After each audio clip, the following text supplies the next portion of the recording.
just never wavered. You know, he was so clear. He had clarity, he had courage, he had convictions that he believed were at the basis of America.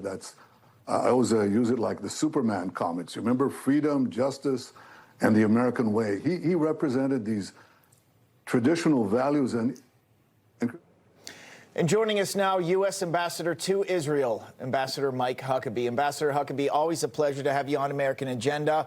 I wish they were different circumstances we were talking about today. Now, I've noticed on your social media accounts, you've made several posts about Senator Graham, so I'll leave it to you. What would you like the audience to know about the late senator?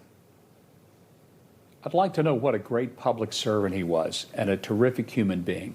I've known Lindsey for over 20 years. We had a conversation just last week, and of course, I had no idea it'd be the last time we'd ever communicate.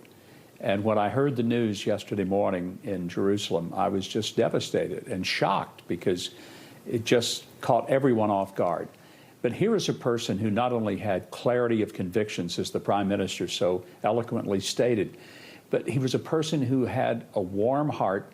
He worked with people to solve problems, and he had one of the most wonderful sense of humors that I've ever seen. I think his outrageous attitude about life, which was take the issues seriously, but don't take yourself so seriously. And what a great lesson for all of us. Very, very well said, Ambassador. And also, we know that he was always working behind the scenes for peace. Even most recently, in the past few weeks, he was really pushing to normalize relations between Saudi Arabia and Israel. Tell us a little bit about that. He has always had a vision that there would be Abraham Accord expansion, and Saudi Arabia would be part of it. I'm sorry he did not live to see that. I hope that we will all live to see it, but it was something he fought for. He just believed that a peaceful Middle East is a peaceful world. People sometimes called him, a warmonger. That is so far from the truth. Lindsey didn't want war. He wanted peace, but he knew that real peace comes through the strength of countries that stand up to the bullies like Iran. He's never been a person who said, boy, I just would love to see us go to war, even though he was characterized like that. It's unfair. He was a person that thought that when you have a real threat, you take it seriously. I just wish that most Americans knew what Lindsey Graham really understood about Iran and the threat, not to Israel or the Middle East, but the threat to America. For 47 years, they have been chanting death to America. They have said that Israel is first and that America is ultimate. It's like Israel is the appetizer, but America is the entree. That's always been their goal. Ambassador, I've noticed from all across the world, really, that leaders are offering their support and their condolences for the passing of Senator Graham. Why was he so effective on such a high level, at such a high stage? Part of it was he was so personable. When he went into the room, he never acted like the big shot. He was the person who was the facilitator. He was a good listener. He built relationships. He didn't try to hog the camera, jump in the spotlight, elbow everybody else out of the photo. Anybody in politics has a pretty healthy ego, or you don't go into this business. But by the same token, Lindsey was not the guy who wanted it to be about himself. He truly wanted to see problems solved, especially on the international stage. And that's why he was effective, because he could sit down with a leader of a Muslim country. He had a great relationship with Prime Minister Netanyahu. He and President Trump were very close, played golf together. President Trump listened to Lindsey. And he trusted that Lindsey's instincts were always about making America safer, stronger, more secure. He never doubted that.